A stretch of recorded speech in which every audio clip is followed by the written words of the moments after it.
Hi friends, welcome to GNS home cooking. Friends, ಪ್ರತಿಯೊಬ್ಬರಿಗೂ ಕೂಡ ಯುಗಾದಿ ಹಬ್ಬದ ಆರ್ಥಿಕ ಶುಭಾಶಯಗಳು. ಫ್ರೆಂಡ್ಸ್, ಹಬ್ಬ ಬಂದರೆ ಸಾಕು ಮನೆಯಲ್ಲಿ ತುಂಬ ವೆರೈಟೀಸು ಅಡುಗೆಗಳನ್ನು ಮಾಡ್ತಾರೆ. ಇವತ್ತು ನಾನು ನಿಮಗೆ ತುಂಬಾ ಸಿಂಪಲ್ ಆಗಿ ಹಾಗೆ ಬೇಗನೆ ಮಾಡೋ ರೀತಿಯಲ್ಲಿ ಕೆಲವು ರೆಸಿಪಿಯನ್ನು ಶೇರ್ ಮಾಡ್ತಾ ಇದ್ದೀನಿ. ಮಿಸ್ ಮಾಡ್ತೀನಿ, ವಿಡಿಯೋನ ನೋಡಿ. ಫ್ರೆಂಡ್ಸ್, ಮೊದಲಿಗೆ ನಾನಿಲ್ಲಿ 2 ಕಪ್ ಆಗೋಷ್ಟು ಗೋಧಿ ಹಿಟ್ಟನ್ನು ತಗೊಂಡಿದ್ದೀನಿ. ಇದಕ್ಕೆ 1/4 ಕಪ್ ಆಗೋಷ್ಟು ಬಾಂಬೆ ರವವನ್ನು ಸೇರಿಸ್ತಾ ಇದ್ದೀನಿ. ಉಪ್ಪಿಟ್ಟು ರವೆ ಕೂಡ ಅಂತೀವಿ ಫ್ರೆಂಡ್ಸ್. ಸ್ವಲ್ಪನೇ ಅರಿಶಿನವನ್ನು ಹಾಕಿ ಚೆನ್ನಾಗಿ ಮಿಕ್ಸ್ ಮಾಡ್ಕೊಳ್ಳಿ. ನಂತರ ಇಲ್ಲಿ ಸ್ವಲ್ಪ ನೀರನ್ನು ಹಾಕಿ ಚೆನ್ನಾಗಿ ಮೃದುವಾಗಿ ನಾವು ಹಿಟ್ಟನ್ನು ನಾದ್ಕೋಬೇಕು. ಈಗ ನಾನಿಲ್ಲಿ ಅದೇ ಕಪ್ಲಿಂದ 1 ಕಪ್ ಆಗೋಷ್ಟು ಕಡಲೆಬೇಳೆಯನ್ನು ಸೇರಿಸಿ ಚೆನ್ನಾಗಿ ವಾಶ್ ಮಾಡ್ಕೋತಾ ಇದ್ದೀನಿ. ನಂತರ ಇದಕ್ಕೆ 3 ಕಪ್ ಆಗೋಷ್ಟು ನೀರನ್ನು ಹಾಕಿ ಇದನ್ನು 3 ವಿಸಿಲನ್ನು ನಾವು ಕುಗ್ಗಿಸ್ಕೋಬೇಕು. ಇದಕ್ಕೆ ಸ್ವಲ್ಪ ಎಣ್ಣೆ ಹಾಕೋದ್ರಿಂದ ಬೇಗನೆ ಇದು ಕುಕ್ ಆಗುತ್ತೆ. ನೋಡ್ತಾ ಇರ್ಬೋದು, ಇಲ್ಲಿ ಬೇಳೆ ಚೆನ್ನಾಗಿ ಕುಕ್ ಆಗಿದೆ. ಈಗ ನೀರನ್ನು ನಾವು ಸಪ್ರೇಟನ್ನಾಗಿ ಮಾಡ್ಕೋಬೇಕು. ಫ್ರೆಂಡ್ಸ್, ಈಗ ಮತ್ತೆ ಬೇಳೆಗೆ ನಾನಿಲ್ಲಿ ಬೆಲ್ಲವನ್ನು ಸೇರಿಸ್ತಾ ಇದ್ದೀನಿ. 1 ಕಪ್ ಆಗುವಷ್ಟು ಚೆನ್ನಾಗಿ ಮಿಕ್ಸ್ ಮಾಡಿಕೊಂಡು ಇದನ್ನು ಕೂಡ ಈಗ ಗ್ಯಾಸ್ ಮೇಲೆ ಇಡಬೇಕು. ಫ್ರೆಂಡ್ಸ್, ಮೊದಲಿಗೆ ಹಬ್ಬದಲ್ಲಿ ನೀವು ಒಬ್ಬಟ್ಟನ್ನು ಮಾಡಿ ಸೈಡ್ಗಿಟ್ರೆ ತುಂಬ ಬೇಗನೆ ನಿಮ್ಮದು ಕೆಲಸ ಇಲ್ಲಿ ಕಡಿಮೆ ಆಗುತ್ತೆ. ಈಗ ಇದು ಚೆನ್ನಾಗಿ ಕುಕ್ ಮಾಡಿಕೊಂಡು ನಂತರ ಮಿಕ್ಸಿ ಜಾರಲ್ಲಿ ನುಣ್ಣಗೆ ಪೇಸ್ಟನ್ನಾಗಿ ಮಾಡ್ಕೊಂಡಿದ್ದೀನಿ. ಫ್ರೆಂಡ್ಸ್, ನಾ ಇಲ್ಲಿ ಹಿಟ್ಟನ್ನು ಹಚ್ಚಿಬಿಟ್ಟು ಒಬ್ಬಟ್ಟನ್ನು ಮಾಡ್ತಾ ಇದ್ದೀನಿ. ಸೊ ನಿಮಗೆ ಬೇಕಪ್ಪ ಎಣ್ಣೆ ಅಂದರೆ ಎಣ್ಣೆಯನ್ನು ಹಚ್ಚಿಬಿಟ್ಟು ಕೂಡ ನೀವು ಒಬ್ಬಟ್ಟನ್ನು ಮಾಡ್ಬೋದು. ನಾ ಈ ವಿಡಿಯೋನ ಮೊದಲು ಕೂಡ ಒಂದು ಡೀಟೇಲ್ ಆಗಿ ಪೂರ್ತಿ ವಿಡಿಯೋನ ಶೇರ್ ಮಾಡಿದ್ದೀನಿ. ನೀವು ಈ ವಿಡಿಯೋವನ್ನು ಸಂಪೂರ್ಣವಾಗಿ ನೋಡಬೇಕಂದ್ರೆ ಕೆಳಗಡೆ ಲಿಂಕನ್ನು ಕೊಟ್ಟಿರ್ತೀನಿ. ಗೋಧಿ ಹಿಟ್ಟಿನ ಒಬ್ಬಟ್ಟನ್ನು ಮಾಡೋದನ್ನು ಅದನ್ನು ನೀವು ಒಂದ್ಸತಿ ಚೆಕ್ ಮಾಡ್ಕೋಬೋದು. ಈಗ ನಾನಿಲ್ಲಿ ಸ್ವಲ್ಪನೇ ಎಣ್ಣೆಯನ್ನು ಸೇರಿಸ್ಬಿಟ್ಟು ಚೆನ್ನಾಗಿ 2 ಬದಿಗೆ ಇದನ್ನು ಬೇಯಿಸ್ಕೊತಾ ಇದ್ದೀನಿ. ಫ್ರೆಂಡ್ಸ್, ಇಲ್ಲಿ ನಮ್ಮದು ಒಬ್ಬಟ್ಟು ರೆಡಿ ಆಯಿತು. ನಂತರ ನಾನಿಲ್ಲಿ ಕಟ್ಟಿನ ಸಾರನ್ನು ಯಾವ ರೀತಿ ಮಾಡೋದಂತ ತೋರಿಸ್ಕೊಡ್ತಾ ಇದ್ದೀನಿ. ಬೇಳೆ ಒಬ್ಬಟ್ಟಿನ ಸಾರು ಅಂತ ಕೂಡ ಹೇಳ್ಬೋದು. ಫ್ರೆಂಡ್ಸ್, ಇದು ಮಾತ್ರ ತುಂಬ ಚೆನ್ನಾಗಾಗುತ್ತೆ. ನಂತರ ಇಲ್ಲಿ ನಾನು ಕಟ್ ಬಸ್ತಿದ್ವಲ್ಲ ಆ ನೀರನ್ನು ಈಗ ಸಪ್ರೇಟನ್ನಾಗಿ ಮಾಡಿಕೊಂಡು ಅದರಲ್ಲಿ 1 ಮುಷ್ಟಿ ಆಗುವಷ್ಟು ಬೇಳೆಯನ್ನು ಸೇರಿಸ್ತಾ ಇದ್ದೀನಿ. ನಂತರ ಒಂದು ಬಾಣಲಿಯಲ್ಲಿ ಸ್ವಲ್ಪನೇ ಎಣ್ಣೆಯನ್ನು ಸೇರಿಸ್ಕೊಂಡು ಅರ್ಧ ಮೀಡಿಯಂ ಸೈಜ್ದು ಈರುಳ್ಳಿ, ನಂತರ ರುಚಿಗೆ ತಕ್ಕಷ್ಟು ಹಸಿಮೆಣಸಿನಕಾಯಿ, 1 ಗಡ್ಡೆ ಬೆಳ್ಳುಳ್ಳಿ, ಶುಂಠಿಯನ್ನು ಸೇರಿಸ್ತಾ ಇದ್ದೀನಿ. ಸ್ವಲ್ಪನೇ ಫ್ರೈ ಮಾಡ್ಕೋಬೇಕು. ಈ ರೀತಿ ಫ್ರೈ ಮಾಡಿಕೊಂಡು ನಂತರ ಇದಕ್ಕೆ 1 ಮೀಡಿಯಂ ಸೈಜ್ದು ಟೊಮೆಟೊ, 1 ಚಮಚದಷ್ಟು ಜೀರಿಗೆಯನ್ನು ಇಲ್ಲಿ ಸೇರಿಸ್ತಾ ಇದ್ದೀನಿ. ಕರಿಬೇವಿನ ಎಲೆ ಕೂಡ ಇದಕ್ಕೆ ಸೇರಿಸ್ತಾ ಇದ್ದೀನಿ. ಫ್ರೆಂಡ್ಸ್, ಕರಿಬೇವಿನ ಎಲೆ ಹಾಕೋದ್ರಿಂದ ಸಾಂಬಾರಲ್ಲಿ ತುಂಬ ಫ್ಲೇವರ್ ಬರುತ್ತೆ. ಈಗ ಇದನ್ನು ಚೆನ್ನಾಗಿ ಫ್ರೈ ಮಾಡಿಕೊಂಡು ಒಂದು ಮಿಕ್ಸಿ ಜಾರಿಗೆ ಸೇರಿಸ್ಕೊತಾ ಇದ್ದೀನಿ. ಕೊತ್ತಂಬರಿ ಸೊಪ್ಪನ್ನು ಹಾಕಿ ನುಣ್ಣಗೆ ಪೇಸ್ಟನ್ನಾಗಿ ಮಾಡ್ಕೋಬೇಕು. ಈಗ ಈ ಕಟ್ಟಿಗೆ ನಾವೈತಲ್ಲ ಹುಣಸೆ ಹಣ್ಣಿನ ರಸವನ್ನು ಸೇರಿಸ್ಕೋಬೇಕು. ನಂತರ ರುಬ್ಬಿಟ್ಟಿರುವಂಥ ಮಸಾಲೆಯನ್ನು ಸೇರಿಸಿ ರುಚಿಗೆ ತಕ್ಕಷ್ಟು ಉಪ್ಪನ್ನು ಕೂಡ ಇಲ್ಲಿ ಸೇರಿಸ್ತಾ ಇದ್ದೀನಿ. ಸ್ವಲ್ಪನೇ ಅರಿಶಿನವನ್ನು ಸೇರಿಸ್ಕೊಂಡು 1 ಚಮಚದಷ್ಟು ಗರಂ ಮಸಾಲ ಅಥವಾ ರಸಂ ಪೌಡರನ್ನು ಸೇರಿಸ್ಕೊಳ್ಳಿ. ನಾವು ರುಬ್ಬಿಟ್ಟಿರುವಂಥ ಹೂರಣವನ್ನು ಅದಕ್ಕೆ ಸ್ವಲ್ಪ ಸೇರಿಸ್ಕೋಬೇಕು. ನೀವು ಹೂರಣ ಬೇಡ ಅಂದರೆ ಬೆಲ್ಲವನ್ನು ಕೂಡ ಸೇರಿಸ್ಕೋಬೋದು. ನಂತರ ಇಲ್ಲಿ 3 ಇಂಚು ಕೊಬ್ಬರಿಯನ್ನು ತುರಿದ್ಬಿಟ್ಟು ಸೇರಿಸಿದ್ದೀನಿ. ಫ್ರೆಂಡ್ಸ್, ಚೆನ್ನಾಗಿ ಮಿಕ್ಸ್ ಮಾಡಿಕೊಂಡು ಒಂದು 5 ನಿಮಿಷ ಅದನ್ನು ಕುಕ್ ಮಾಡ್ಕೋಬೇಕು. ನಂತರ ಇದಕ್ಕೆ ಒಗ್ಗರಣೆಯನ್ನು ಕೊಡಬೇಕು. ಫ್ರೆಂಡ್ಸ್, ನಾನು ಇಲ್ಲಿ ಸ್ವಲ್ಪ ಎಣ್ಣೆಯನ್ನು ಸೇರಿಸ್ಕೊಂಡು 1 ಚಮಚದಷ್ಟು ಸಾಸಿವೆ, ಜೀರಿಗೆ, ನಂತರ ಇದಕ್ಕೆ ಬೆಳ್ಳುಳ್ಳಿಯನ್ನು ಕುಟ್ಟುಬಿಟ್ಟು ಸೇರಿಸ್ತಾ ಇದ್ದೀನಿ. ಸ್ವಲ್ಪನೇ ಇಂಗನ್ನು ಹಾಕಿ ಇದಕ್ಕೆ 2 ಒಣಮೆಣಸಿನಕಾಯಿ, ಕರಿಬೇವಿನ ಸೊಪ್ಪನ್ನು ಹಾಕಿ ನಂತರ ಕೊನೆಗೆ ಗ್ಯಾಸನ್ನು ಆಫ್ ಮಾಡಿಬಿಟ್ಟು ಇಲ್ಲಿ ಅರಿಶಿನವನ್ನು ಸೇರಿಸಿದ್ದೀನಿ. ಇದು ಒಗ್ಗರಣೆಯನ್ನು ನಾವು ಸಾಂಬಾರ್ಗೆ ಹಾಕೋದ್ರಿಂದ ಸಾಂಬಾರು ಮಾಡಿದಾಗ ಮನೆಯೆಲ್ಲ ಘಮ ಘಮ ಅಂತ ಸ್ಮೆಲ್ ಬರ್ತಾ ಇರುತ್ತೆ. ನಂತರ ಇದು ಸಾಂಬಾರನ್ನು ರೆಡಿ ಮಾಡಿಬಿಟ್ಟು ಇಲ್ಲಿ ಒಂದು ಹೊಸ ರೀತಿಯ ಬದನೆಕಾಯಿ ಪಲ್ಯವನ್ನು ಮಾಡಿ ತೋರಿಸ್ತಾ ಇದ್ದೀನಿ. ನಮ್ಮ ಉತ್ತರ ಕರ್ನಾಟಕ ಕಡೆ ಎಲ್ಲ ಒಬ್ಬಟ್ಟಿನ ಜೊತೆಗೆ ನಾವು ಬದನೆಕಾಯಿ ಪಲ್ಯನ ಮಾಡ್ತೀವಿ. ಫ್ರೆಂಡ್ಸ್, ಹಾಗೆ ಈ ರೀತಿ ಬದನೆಕಾಯಿ ಪಲ್ಯ ಒಂದ್ಸತಿ ಮಾಡಿ ನೋಡಿ, ತುಂಬಾ ಟೇಸ್ಟಿಯಾಗಿ ಅನಿಸುತ್ತೆ. ರುಚಿಗೆ ತಕ್ಕಷ್ಟು ಹಸಿಮೆಣಸಿನಕಾಯಿ, ನಂತರ ಇಲ್ಲಿ ಒಂದು 2 ಇಂಚು ತೆಂಗಿನಕಾಯಿಯನ್ನು ಸೇರಿಸ್ತಾ ಇದ್ದೀನಿ. 1 ಮುಷ್ಟಿ ಆಗುವಷ್ಟು ಕೊತ್ತಂಬರಿ ಸೊಪ್ಪು, 1 ಗಡ್ಡೆ ಬೆಳ್ಳುಳ್ಳಿ, ನಂತರ ಇದಕ್ಕೆ ನಾನಿಲ್ಲಿ ಅರ್ಧ ಇಂಚು ಶುಂಠಿಯನ್ನು ಸೇರಿಸ್ತಾ ಇದ್ದೀನಿ. 1 ಚಮಚದಷ್ಟು ಜೀರಿಗೆ, ನಂತರ ಇದಕ್ಕೆ ಇಲ್ಲಿ ಹುಣಸೆ ಹಣ್ಣನ್ನು ಸೇರಿಸ್ತಾ ಇದ್ದೀನಿ. ಫ್ರೆಂಡ್ಸ್, ಇದನ್ನ ಈಗ ನಾವು ನುಣ್ಣಗೆ ಪೇಸ್ಟನ್ನಾಗಿ ಮಾಡ್ಕೊಂಬರ್ಬೇಕು. ಇಲ್ಲಿ ನಾನು ಒಂದು 1/4 kg ಆಗುವಷ್ಟು ಬದನೆಕಾಯನ್ನು ಕಟ್ ಮಾಡಿ ಸೇರಿಸ್ಕೊಂಡಿದ್ದೀನಿ. ನೀವು ಯಾವ ರೀತಿ ಬದನೆಕಾಯಿ ಕೂಡ ಬೇಕಾದರೂ ತಗೋಬೋದು. ನಂತರ ನಾನಿಲ್ಲಿ ಬದನೆಕಾಯಲ್ಲಿ ನೀರಿರುವಂಥ ಸಪ್ರೇಟನ್ನಾಗಿ ಮಾಡಿ 1 ಮೀಡಿಯಂ ಸೈಜ್ದು ಈರುಳ್ಳಿ, 1 ಟೊಮೆಟೊ, ನಂತರ ಇದಕ್ಕೆ ಸ್ವಲ್ಪನೇ ಬೆಲ್ಲವನ್ನು ಹಾಕ್ತಾ ಇದ್ದೀನಿ. ಬೆಲ್ಲ ಹಾಕೋದ್ರಿಂದ ಬದನೆಕಾಯಿ ಪಲ್ಯ ತುಂಬ ಚೆನ್ನಾಗಿ ಅನಿಸುತ್ತೆ. ರುಬ್ಬಿಟ್ಟಿರುವಂಥ ಮಸಾಲೆಯನ್ನು ಸೇರಿಸ್ಕೋಬೇಕು. ಈಗ ಫ್ರೆಂಡ್ಸ್, ನಮ್ಮ ಉತ್ತರ ಕರ್ನಾಟಕ ಕಡೆ ಎಲ್ಲ ಪ್ರತಿಯೊಂದು ಹಬ್ಬಕ್ಕೂ ಕೂಡ ಬದನೆಕಾಯಿ ಪಲ್ಯ ಮಿಸ್ ಮಾಡೋದೇ ಇಲ್ಲ. ಪ್ರತಿಯೊಂದು ಅಮಾವಾಸ್ಯೆ, ಹುಣ್ಣಿಮೆ, ಪ್ರತಿಯೊಂದು ಹಬ್ಬಕ್ಕೂ ಕೂಡ ಬದನೆಕಾಯಿ ಪಲ್ಯ ಮಾಡೇ ಮಾಡ್ತಾರೆ. ಹಾಗೆ ಕೇಸರಿ ಬಾತ್ ಅಂತ ಕೂಡ ಹೇಳ್ತೀವಿ, ಶೀರಾ ಅಂತ ಕೂಡ ಹೇಳ್ತೀವಿ. ಆ ಸ್ವೀಟನ್ನು ಮಾಡಿದಾಗ ಕೂಡ ಕಂಪಲ್ಸರಿಯಾಗಿ ಬದನೆಕಾಯಿ ಪಲ್ಯವನ್ನು ನಾವು ಉತ್ತರ ಕರ್ನಾಟಕ ಕಡೆ ಎಲ್ಲ ಮಾಡೇ ಮಾಡ್ತಾರೆ. ಫ್ರೆಂಡ್ಸ್, ಈಗ ಇದಕ್ಕೆ ರುಚಿಗೆ ತಕ್ಕಷ್ಟು ಉಪ್ಪನ್ನು ಹಾಕಿ ಸ್ವಲ್ಪನೇ ಎಣ್ಣೆಯನ್ನು ಸೇರಿಸಿ ಚೆನ್ನಾಗಿ ಇದನ್ನು ಮಿಕ್ಸನ್ನು ಮಾಡ್ತಾ ಇದ್ದೀನಿ. ಈಗ ನಾನಿಲ್ಲಿ ಅರಿಶಿನ ಹಾಕೋದನ್ನು ಮರ್ತಿದ್ದೆ, ಸೊ ಅರಿಶಿನವನ್ನು ಕೂಡ ಇಲ್ಲಿ ಈಗ ಸೇರಿಸ್ತಾ ಇದ್ದೀನಿ. ಅರಿಶಿನವನ್ನು ಹಾಕಿ ಚೆನ್ನಾಗಿ ಮಿಕ್ಸ್ ಮಾಡಿಕೊಂಡು ಈಗ ನಾವು ಇದನ್ನು ಗ್ಯಾಸ್ ಮೇಲೆ ಇಡಬೇಕು. ಫ್ರೆಂಡ್ಸ್, ಗ್ಯಾಸ್ ಮೇಲೆ ಇಟ್ಬಿಟ್ಟು ಇದೊಂದು 5 ನಿಮಿಷ ಅಥವಾ ಒಂದು 2 ನಿಮಿಷ ಇದನ್ನು ನಾವು ಗ್ಯಾಸನ್ನು ಮೀಡಿಯಂ ಫ್ಲೇಮಲ್ಲಿ ಇಟ್ಕೊಂಡ್ಬಿಟ್ಟು ಕುಕ್ ಮಾಡ್ಕೋಬೇಕು. ಫ್ರೆಂಡ್ಸ್,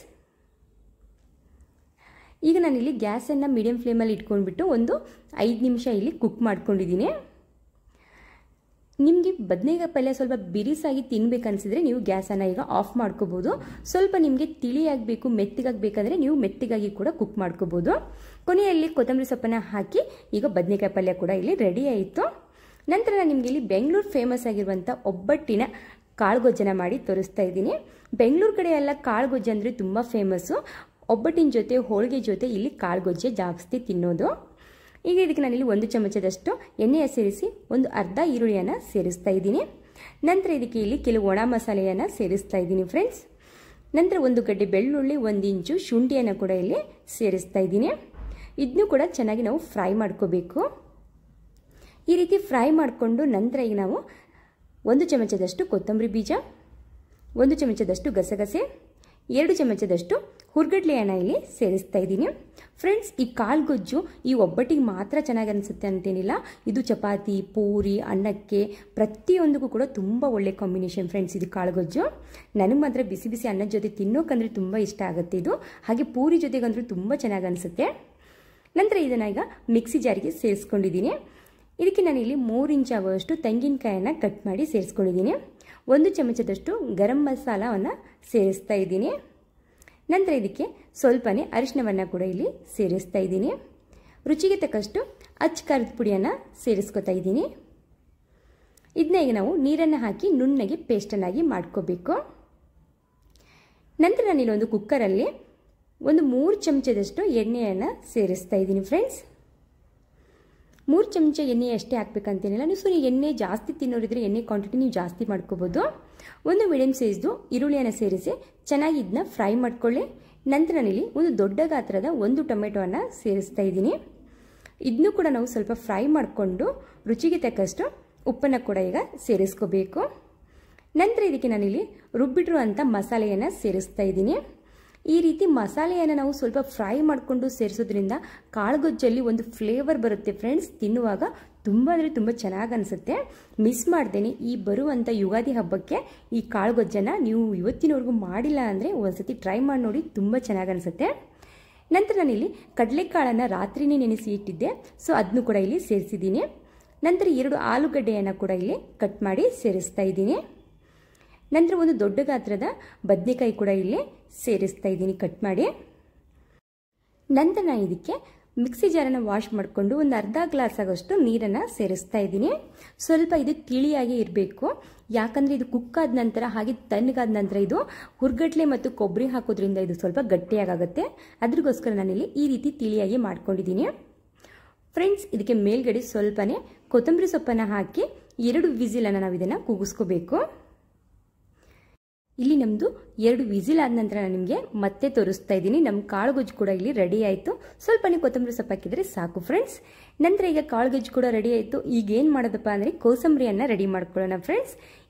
ಫ್ರೆಂಡ್ಸ್, ಈ ಕೋಸಂಬರಿಯನ್ನು ನೀವು ಹಬ್ಬಕ್ಕಷ್ಟೇ ಮಾಡಬೇಕಂತಿಲ್ಲ, ಡೈಲಿ ನೀವು ಮನೆಯಲ್ಲಿ ಮಾಡಿ ತಿಂತಾ ಇದ್ರೂ ಕೂಡ ತುಂಬಾ ಆರೋಗ್ಯಕ್ಕೆ ಒಳ್ಳೆಯದು. ಈ ಬೇಸಿಗೆಯಲ್ಲಿ ಡೈಲಿ ಊಟದ ಜೊತೆಗೆ ಕೋಸಂಬರಿ ತಿನ್ನೋದ್ರಿಂದ ನಮ್ಮ ದೇಹಕ್ಕೆ ತುಂಬಾ ಯೂಸ್ಫುಲ್ ಆಗುತ್ತೆ. ನಂತರ ನಾನಿಲ್ಲಿ ಹೆಸರು ಬೇಳೆಯನ್ನು ನೆನೆಸಿಬಿಟ್ಟು ತೊಗೊಂಡಿದ್ದೀನಿ.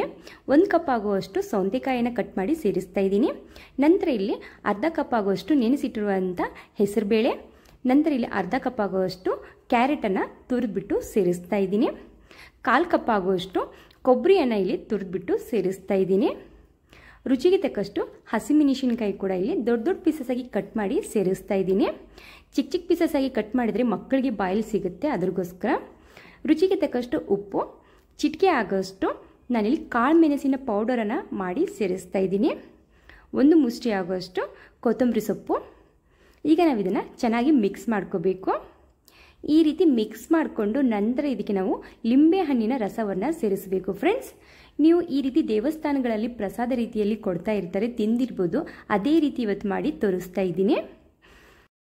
ಫ್ರೆಂಡ್ಸ್, ಇಲ್ಲಿ ನಾನು ಈರುಳ್ಳಿ ಬಜ್ಜಿಯನ್ನು ಕೂಡ ಮಾಡಿದೆ. ಸೊ ಈ ವಿಡಿಯೋ ಸ್ವಲ್ಪ ಸ್ಕಿಪ್ ಆಗಿದೆ. ಸೊ ಅದ್ರಗೋಸ್ಕರ ಈ ವಿಡಿಯೋ ನನಗೆ ತೋರಿಸೋಕ್ಕಾಗಲಿಲ್ಲ.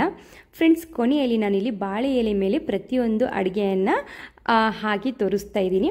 ಹಬ್ಬದಲ್ಲಿ ಬಾಳೆ ಎಲೆಯಲ್ಲಿ ಊಟ ಮಾಡೋದೇ ಒಂಥರ ಖುಷಿ ಫ್ರೆಂಡ್ಸ್. ನಾನು ತುಂಬಾ ಸಿಂಪಲ್ ಆಗಿ ನಿಮಗೆ ಅಡುಗೆಯನ್ನು ಯಾವ ರೀತಿ ಮಾಡಬೇಕು ಯುಗಾದಿ ಹಬ್ಬಕ್ಕಂತ ತೋರಿಸ್ಕೊಟ್ಟಿದ್ದೀನಿ. ನೀವು ಕೂಡ ಈ ವರ್ಷದ ಯುಗಾದಿ ಹಬ್ಬಕ್ಕಾಯಿತು ಪ್ರತಿಯೊಂದು ಹಬ್ಬಕ್ಕೂ ಕೂಡ ಈ ರೀತಿ ತುಂಬ ಸಿಂಪಲ್ ಆಗಿ ತುಂಬ ಬೇಗನೆ ಮಾಡುವಂಥ ರೆಸಿಪಿಯನ್ನು ಇವತ್ತು ಶೇರ್ ಮಾಡಿದ್ದೀನಿ.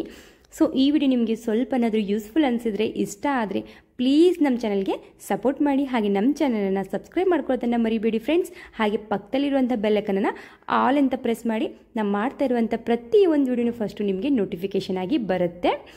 ಹಾಗೆ ಫ್ರೆಂಡ್ಸ್, ಇನ್ನೊಂದೇನಪ್ಪ ಅಂದರೆ ಈ ವಿಡಿಯೋ ನಿಮಗೆ ಇಷ್ಟ ಆದರೂ ಕೂಡ ಒಂದು ಕಮೆಂಟನ್ನು ಹಾಕಿ, ಇಷ್ಟ ಆಗಲಿಲ್ಲ ಅಂದರೂ ಕೂಡ ಒಂದು ಕಮೆಂಟನ್ನು ಹಾಕಿ ಫ್ರೆಂಡ್ಸ್.